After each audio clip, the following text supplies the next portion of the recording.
అనేది పూర్వపక్షుల యొక్క వాదం. పూర్వపక్షుల యొక్క వాదం ఆ ప్రకారంగా ఉంది. అందుకని దాన్ని ఇక్కడ ప్రస్తావన చేశారు వాళ్ళు. దాన్ని మనం చెప్పుకుంటున్నాం, ముముక్షు బ్రహ్మముని ఉపాసించాలి అని.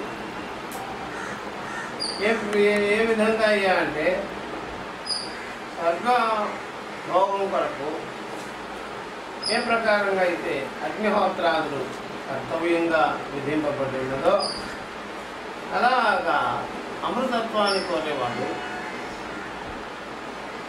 అంటే అమృతత్వం మీన్స్ మోక్షం కోరేవాడు బ్రహ్మజ్ఞానం వారికి విధింపబడుతుంది అనేది పూర్వపక్షుల యొక్క వాదం. ఆ రకంగా పూర్వపక్షి విన్నవించుకున్న తర్వాత దానికి సమాధానంగా చెప్పవలసి ఉన్నది కదా, సిద్ధాంతి ప్రారంభం చేశాడు. స్వర్గకామో యజేత అనేది ఆ యొక్క ధర్మ విషయంలో, కర్మకాండ విషయంలో అది ప్రసిద్ధమే కావచ్చు. కానీ ఇక్కడికి వచ్చేటప్పటికి అట్లాగా సరిపోదు, కుదరదు అని చెప్పి. ఎందుకయ్యా అంటే ఇక్కడ సాధన సాధ్య భేదములు ఉన్నాయి, కర్త కర్మ ఫల భేదములు ఉన్నాయి. ఆ ప్రకారంగానే అక్కడ ఆత్మానాత్మల అధ్యాసతో జరిగే విషయంగా ఉంది.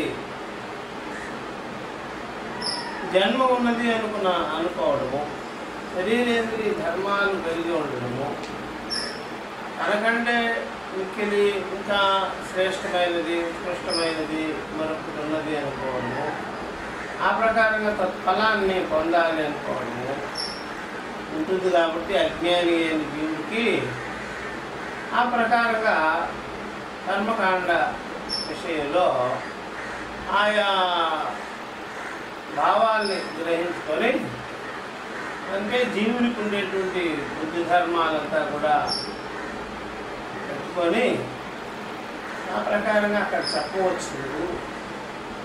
కానీ పరమార్థ విషయానికి వచ్చేటప్పటికి అవన్నీ కూడా నిలవు.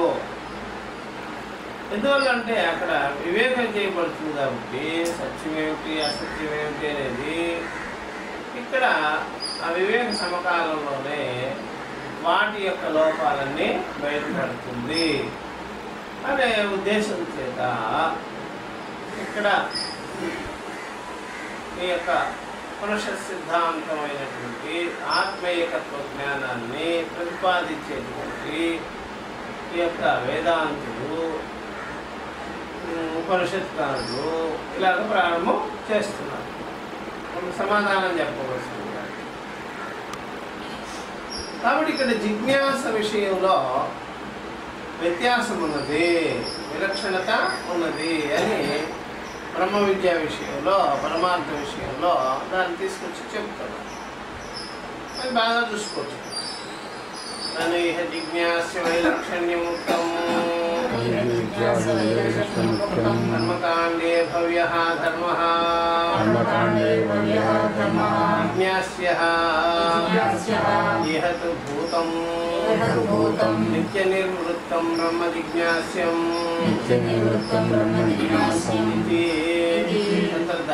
ధర్మజ్ఞాన ఫలాత్ అనుష్ఠానాపేక్షాత్ విలక్షణం బ్రహ్మజ్ఞాన ఫలం భవితుమర్హతి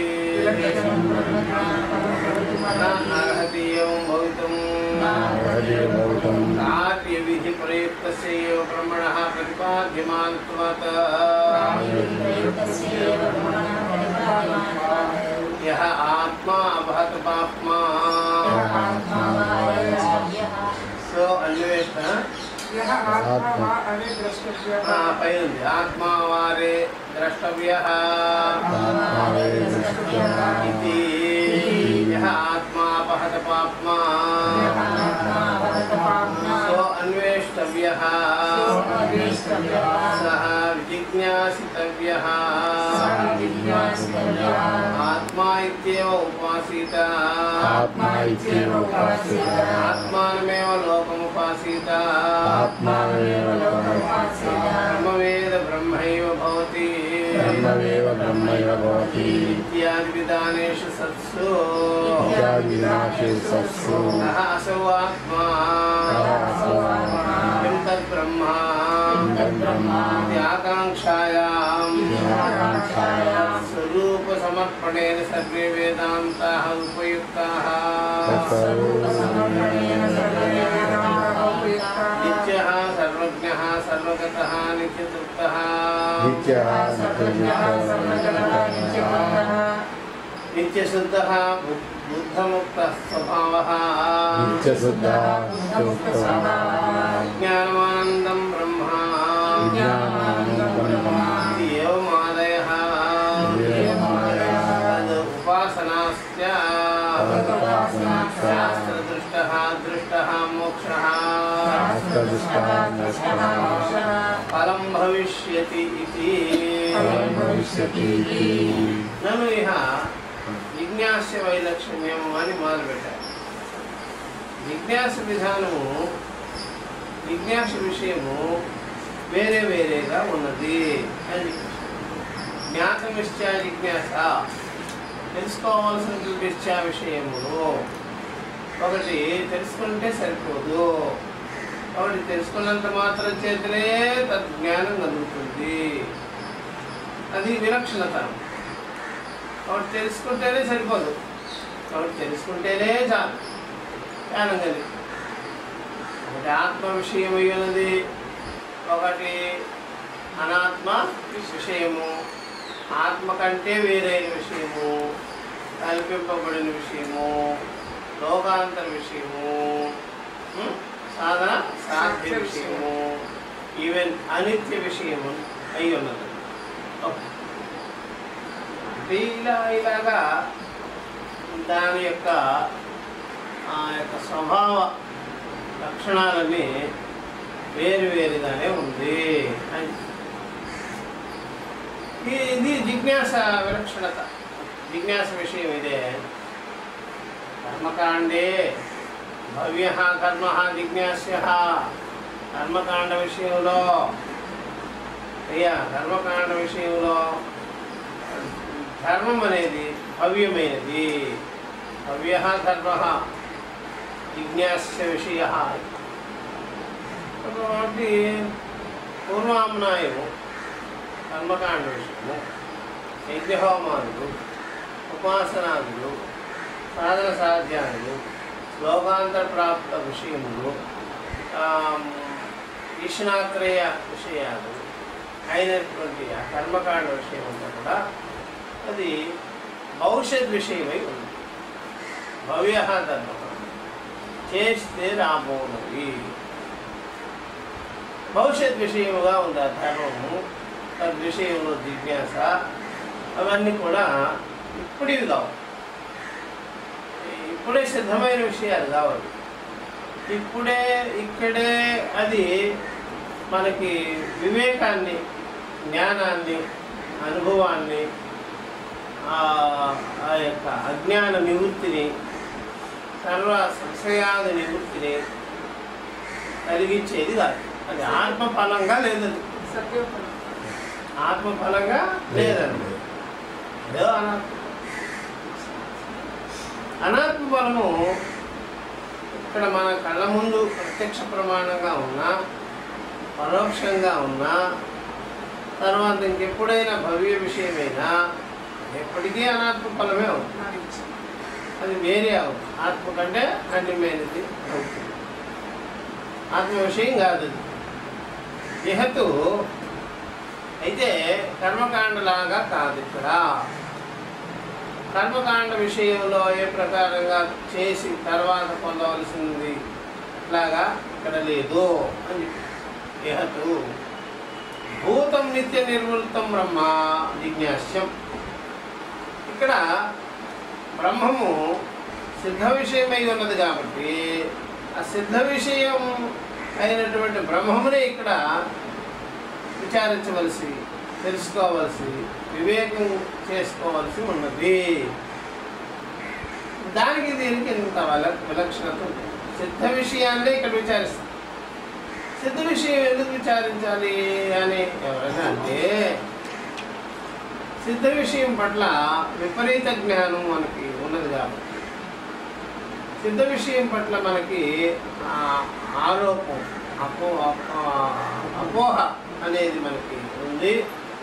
సిద్ధ విషయాన్ని ఉన్నదన్నట్టుగా స్వాత్మ విషయంగా మనం తెలుసుకోలేదు కాబట్టి, అందుకని పునః విషయం పట్ల వివేకం తీసుకొని దాని పట్ల ఉండే విపరీతార్థాలన్నీ మనం తొలగించుకొని జ్ఞానంగా నిలిచుకోవాల్సి ఉంటుంది. అది మనం ఇక్కడ తెలుసుకోవాల్సి. కాబట్టి ఇహతో భూతం నిత్య నిర్వృత్తం బ్రహ్మ. భూతం అంటే సిద్ధమైనది, నిత్య నిర్వృత్తం అంటే నిత్య సిద్ధమైనది. నిత్య నిర్వృత్తం అంటే నిత్య సిద్ధమైనది. సరే, నిర్వృత్తం అనగానే చేయవలసింది ఏమి లేదు, సిద్ధమైన విషయం. అలాంటి స్వాత్మస్వరూపమైనటువంటి బ్రహ్మముని ఇక్కడ జిజ్ఞాస చేయవలసి ఉన్నది. అది చెప్తారు. మరి మీరు చెప్పేదానికి ఇక్కడికి చాలా వ్యత్యాసం ఇది అని చెప్పి చూసారా. ఇలా చెప్పిన తర్వాత తత్ర ధర్మజ్ఞాన ఫలాతో అనుష్ఠాన అపేక్షాత్ విలక్షణం బ్రహ్మజ్ఞాన ఫలం భవితమాలకే. మరి ఈ విషయంలో ధర్మజ్ఞాన ఫలం కంటే కూడా బ్రహ్మ విద్యా విషయంలో, స్వాత్మ విషయంలో ధర్మజ్ఞాన ఫలం కంటే కూడా చూసారా అనుష్ఠాన అపేక్షతో అనుష్ఠాన అపేక్షమై ఉండేటువంటి ధర్మజ్ఞాన ఫలం కంటే కూడా బ్రహ్మజ్ఞాన ఫలం అనేది విలక్షణమై ఉన్నది. అది చూసారా, అనుష్ఠానం కావాలి ఎవరికి? ధర్మజ్ఞాన ఫలానికి. అది ఇప్పుడే వచ్చేది మాత్రంగానే కాదు. అది ఇక్కడ తెలుసుకున్నంత మాత్రం చేత అనుష్ఠాన రహితంగా విషయం అనేది మనకి తెచ్చుకున్న తర్వాత మనం ఎంత ఇబ్బందుల్లో పడ్డాం. మన శరీరానికి కావాల్సిన సమకూర్చాలంటే అర్థం ఏంటి? శరీరం ఇష్టమనే కదా, శరీరం కావాలనే కదా. అర్థమైందా? శరీరం కావాలనే కదా. ఎవరైనా మీరు దారిని పోతూ ఉన్నప్పుడు ఎవడో వచ్చి మీరు బాగా ఎక్కడ అడవుల్లోనో లేకపోతే ఎవరెస్ట్ పర్వతం ఎక్కేటప్పుడు ఎవడో వచ్చి మీతో చేరాడు, వాడు వదిలిపెట్టాడు, ఒక పిల్లలాగా మిమ్మల్ని వెంటపడి ఉన్నాడు,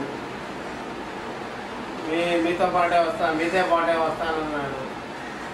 మీరు తినేటప్పుడు వాడికి పెట్టాల్సిందే కదా, వదలడంలో ఇట్లా పెద్ద ట్రబుల్గా తయారైంది.